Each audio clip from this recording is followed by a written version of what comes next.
Okay right.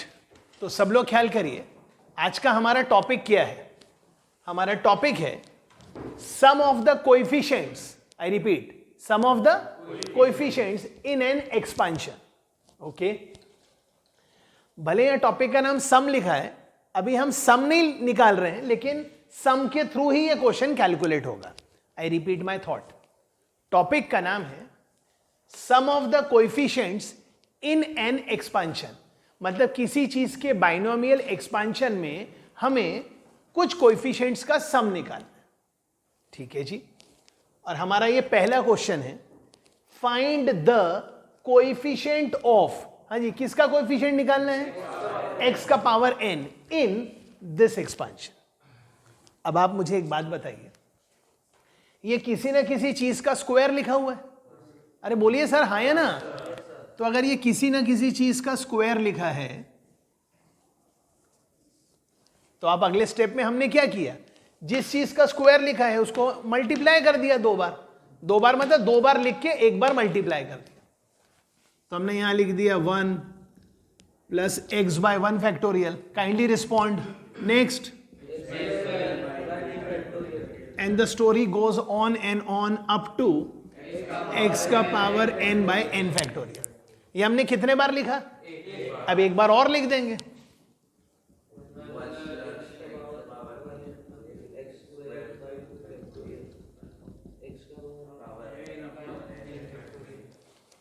क्या ये सही है? अल्टीमेटली लाइन तो वही लिखी हुई है। लाइन क्या लिखी हुई है? तो यहां पर भी वो लाइन हम बार बार नहीं लिख रहे, मैंने ये इशारा किया तो आप समझ गए। Find the coefficient of x का power n in this into this. अब अगर आपको x का पावर n का कोएफिशिएंट चाहिए, तो आप समझ गए मैंने ये क्या लिखा, कोएफिशिएंट ऑफ x का पावर n इन। अब अगर आपको x का पावर n चाहिए, तो तरीका है इसके फर्स्ट टर्म को इसके लास्ट टर्म से मल्टीप्लाई कर दीजिए। तो यहां क्या आएगा, 1 इंटू एक्स का power n by n factorial. मतलब x का पावर n आएगा, पर मुझे तो कोएफिशिएंट चाहिए, मतलब मैं इसको भूल जाऊंगा क्योंकि इसको बाहर में कॉमन ले लूंगा, मतलब बाहर ही आ जाएगा। मतलब मैंने इसके फर्स्ट को इसके लास्ट से मल्टीप्लाई किया। आगे का प्रोसेस आप खुद समझ गए होंगे। यहां x आएगा और वहां पर x का पावर n माइनस 1 और n माइनस 1 फैक्टोरियल आएगा। आखिरकार आप समझ गए, हमने तो यहां कोएफिशिएंट लिखा है, मतलब हमारे को यहां x का पावर n नहीं लिखना है।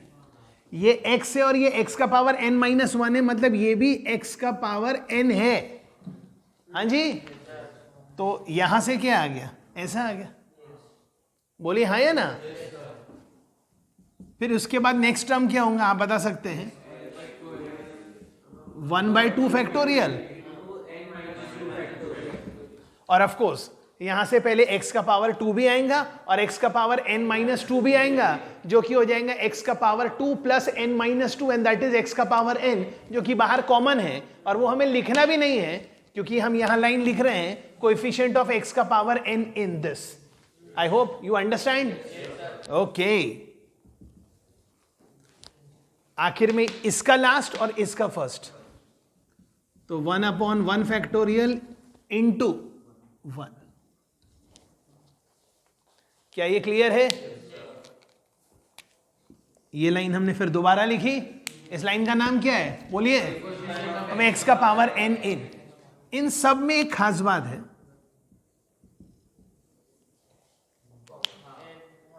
n फैक्टोरियल कॉमन है डिनोमिनेटर में, तो यहां क्या आएगा 1।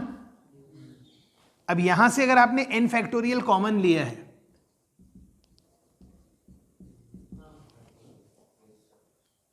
बोलिए, अब अगर आपने यहां से n फैक्टोरियल कॉमन लिया है,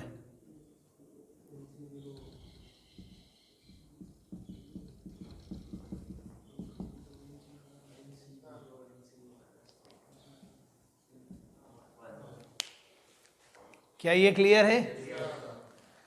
अब अगर थोड़ा सा यहां 1 को मुझे चेंज करके लिखना है और मैंने इसको n factorial by n factorial लिख दिया तो आप नाराज तो नहीं हो जाएंगे? और इस 1 को भी आखिरकार मैंने n factorial upon n factorial लिख दिया तो आप नाराज तो नहीं हो जाएंगे? जी, ये लाइन तो वो लिखी हुई है जो हम लिख रहे हैं, ये 1 बाय n फैक्टोरियल है, लेकिन ध्यान से देखिए ये क्या लिखा हुआ है, ये NC0 लिखा है। क्या बात है!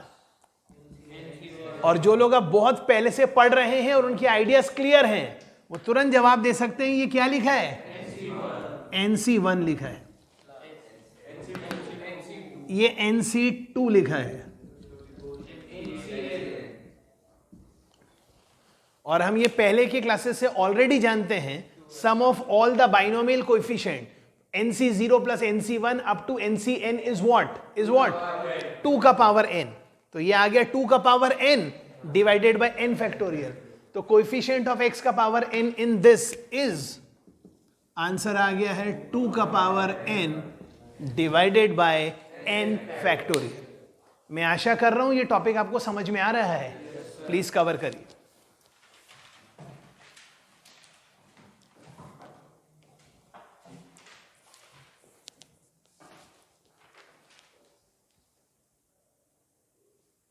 ओके, हाँ जी, ख्याल करिएगा। यस, क्वेश्चन है फाइंड द सम, हमें इस चीज का सम निकालना है। अब इस टॉपिक को हम दो मेथड से करेंगे। एक हम करेंगे थोड़ी देर बाद डेरिवेटिव वाले मेथड से, और मैं शायद ऐसा एक्सपेक्ट कर रहा हूं कि आपने अपने फिजिक्स में थोड़ा बहुत डेरिवेटिव पढ़ा है, बट हम मैथ्स में भी बहुत अच्छे तरीके से डेरिवेटिव पढ़ेंगे 12th में। लेकिन यहां पर भी जरूरत होगी तो हम आपको डेरिवेटिव का मतलब और सब कुछ सिखाएंगे। तो पहले हम इस क्वेश्चन को सॉल्व करेंगे बिना कैलकुलस से, क्योंकि डेरिवेटिव निकालना मतलब कैलकुलस। तो इस क्वेश्चन को सॉल्व करने के दो तरीके होंगे, एक विदाउट कैलकुलस, एक विद कैलकुलस। तो हम कर रहे हैं मेथड नंबर 1 विदाउट कैलकुलस। तो लिख दीजिए method number 1। So we are going to solve this question without calculus.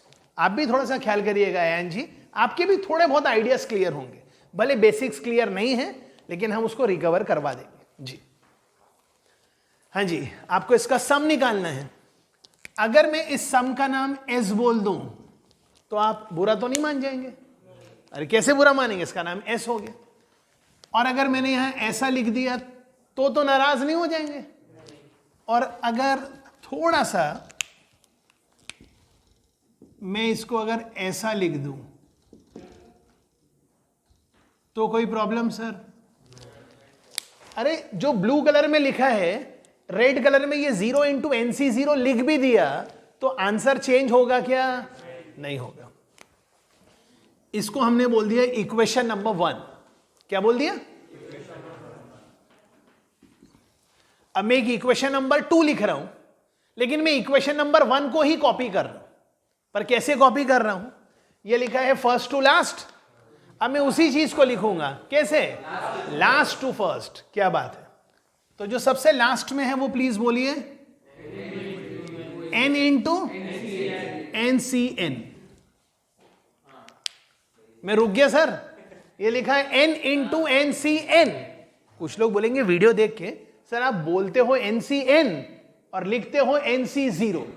अरे दोनों का मतलब एक ही है, बिकॉज हम ये पढ़ चुके हैं और हमें ये आना चाहिए कि NCR is NCn minus R। तो जो लास्ट में लिखा था NCn, तो whatever it is written as NCn, so can we write this to be NCn minus n? And what is NCn minus n? Come on, NC0. Okay, done. तो हमने क्या किया, इक्वेशन नंबर 1 को दोबारा लिख रहे हैं, फर्स्ट टू लास्ट कि लास्ट टू फर्स्ट? ओके, तो आप बता सकते हैं कि इसका सेकेंड लास्ट टर्म क्या होगा? हाँ जी, n minus 1 into NCn minus 1। But हम बोल रहे हैं NCn माइनस 1 और लिख क्या रहे हैं? क्यों? Because NCn minus 1 is NC। Okay, and the story continues जी। राइट राइट, प्लीज पॉज कर दीजिए। हाँ राइट जी। तो ये अब हमारा सेकेंड क्वेश्चन है। थोड़ी देर पहले किया था #1, तो ये क्या है #2। This is #2। जमाना हैशटैग का है, थोड़ा मुस्कुराइए। टॉपिक है फाइंड द सम। हमें ये सम निकालना है। अब हम इस क्वेश्चन के माध्यम से आपको एक नई चीज और पढ़ाएंगे थोड़ी देर बाद, और उस टॉपिक का नाम है डिफरेंशिएशन या डेरिवेटिव, जो कि कैलकुलस के टॉपिक में आता है। मतलब हम इस क्वेश्चन को सॉल्व करेंगे using 2 technique. One is non calculus technique and one is calculus technique. अब नॉन कैलकुलस मतलब जिसमें हम कैलकुलस यूज, मतलब हम डेरिवेटिव यूज, ओके। तो हमने इसका नाम एस रख दिया, जिसका हमें सम निकालना। यहां सिर्फ क्वेश्चन में NC1 लिखा था, मैंने 1 से ऑलरेडी मल्टीप्लाई कर दिया, मतलब एक्चुअली क्वेश्चन ऐसा था और हमने उसको ऐसा लिख दिया पहले, कोई प्रॉब्लम ही नहीं। और अब अगर मैंने इस क्वेश्चन में ऐसा लिख दिया तो भी कोई प्रॉब्लम ही नहीं, क्योंकि 0 के साथ किसी को भी मल्टीप्लाई करो 0 आएगा, मतलब सम तो वही है ब्लू कलर। और हमने इसको बोल दिया इक्वेशन नंबर 1। डन। अब हमें S निकालना है, तो हमने यहां दोबारा S लिखा। लेकिन अब हमने क्या किया, वो जो इक्वेशन नंबर 1 है उसको दोबारा लिखा। अभी लिखा था लेफ्ट टू राइट, अब हम लिखेंगे राइट टू लेफ्ट। पहले लिखा था फर्स्ट से लास्ट, अब क्या लिखेंगे? तो बताइए लास्ट वाला टर्म क्या है, सब लोग बताइए। n multiplied by NCN। आप अच्छे से पढ़िए क्या लिखा है, NCN। लेकिन जो लोग अभी ऑनलाइन देख रहे होंगे वो बोलेंगे सर आप बोलते हो NCN और लिखते हो NC0। This is because of a very simple fact जो आपको हर पल आना चाहिए। तो अयान जी थोड़ा थोड़ा फंडामेंटल ख्याल करिए, जब आपके बेसिक्स क्लियर होंगे तो आपको और भी आ जाएगा। तो NCR को हम लिख सकते हैं NCN-R जी।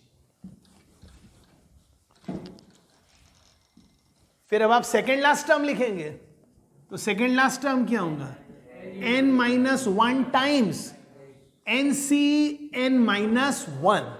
लेकिन वो जो NCN-1 है वो NCN-n-1 मतलब NC1। And the story continues, और लास्ट में आएगा 0 into NC0। फिर झटका लगा, अरे NC0 मतलब NCN। अब हमारे पास 2 इक्वेशन आ गई हैं। मैं कह रहा हूं दोनों को ऐड कर लो। अब क्यों ऐड कर लो आप समझ जाएंगे। तो लेफ्ट साइड में आ गया 2s, यहां लिखा है NC0, तो इन दोनों में से NC0 कॉमन, 0 + n आ गया, तो ये n आ गया और अंदर आ गया NC0। इन दोनों में से NC1 कॉमन है, यहां 1 है और यहां n-1 है, तो 1 + n-1 इज n बाहर लिखा है और ये NC1 लिखा है।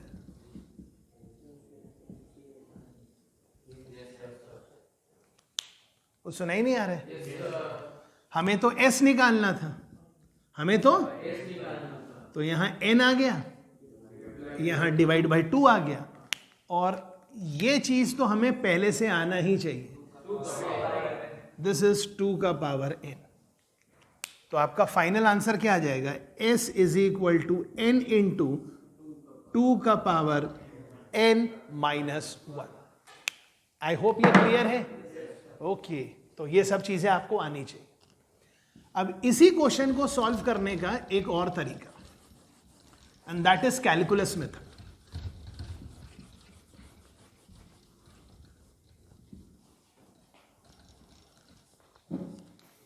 Again coming to the topic, हमें ये S निकालना है।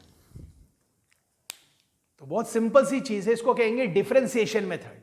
लेकिन इससे पहले कि मैं आपको डिफरेंशिएशन मेथड बताऊं, मैं आपको सबसे पहले बताना चाहता हूं, ये आपको आना चाहिए, इसका प्रूफ, ये सब चीज हम जब ऑफिशियली डेरिवेटिव पढ़ेंगे तब आपको बताएंगे।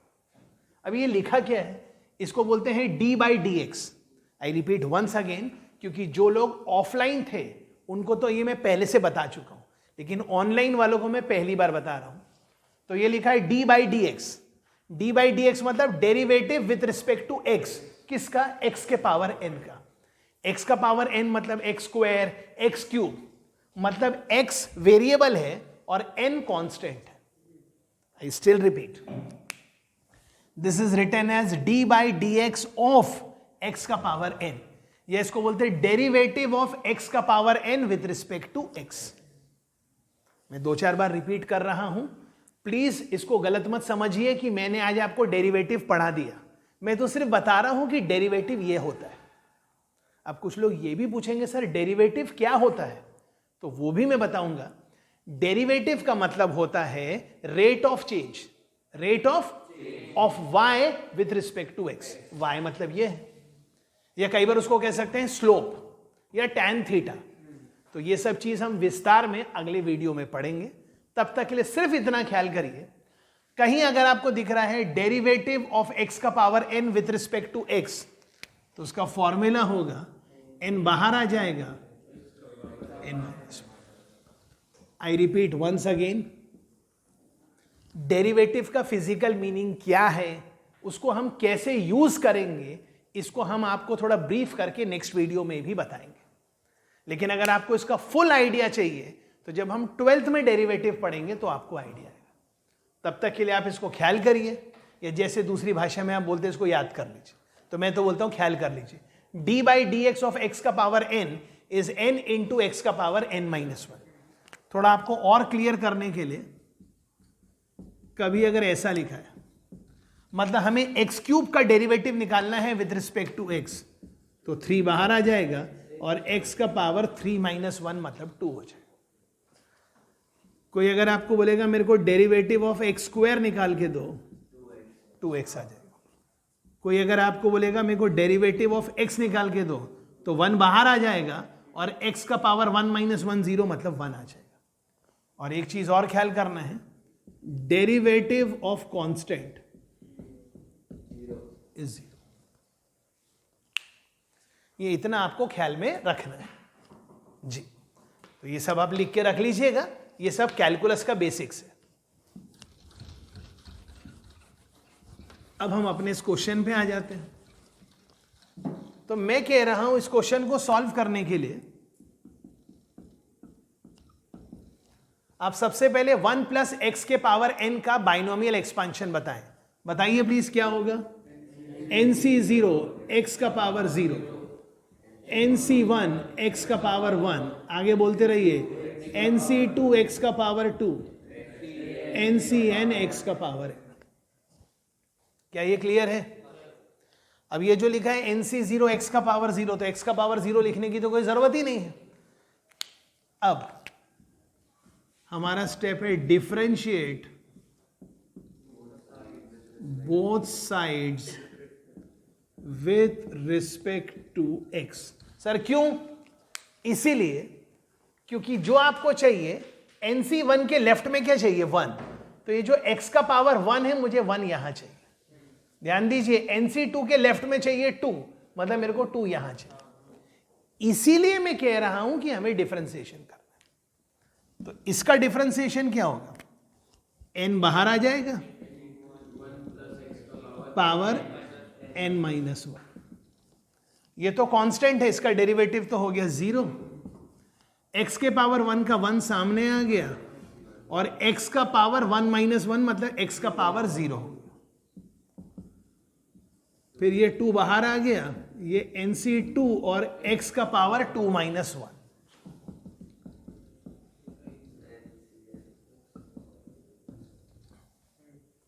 आई होप ये भी क्लियर है।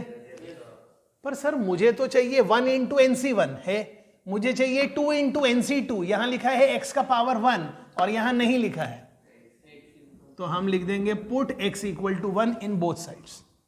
तो जब बोथ साइड्स करेंगे तो यहां n आ जाएगा, 1 प्लस 1 2 आ जाएगा, ये हो गया 2 का पावर n माइनस 1। और अब राइट साइड में वही आ जाएगा जो हमारे क्वेश्चन की डिमांड है। तो मैं लिख नहीं रहा हूं, आप समझ जाएंगे। राइट साइड क्या आ जाएगा? 0 plus 1 into nc1 plus 2 into nc2 plus n into ncn। और इसी का नाम हमने s रखा था। सो दिस इज s, मतलब s का आंसर क्या है, n इंटू 2 का पावर n-1। क्या ये क्लियर है? Okay, done.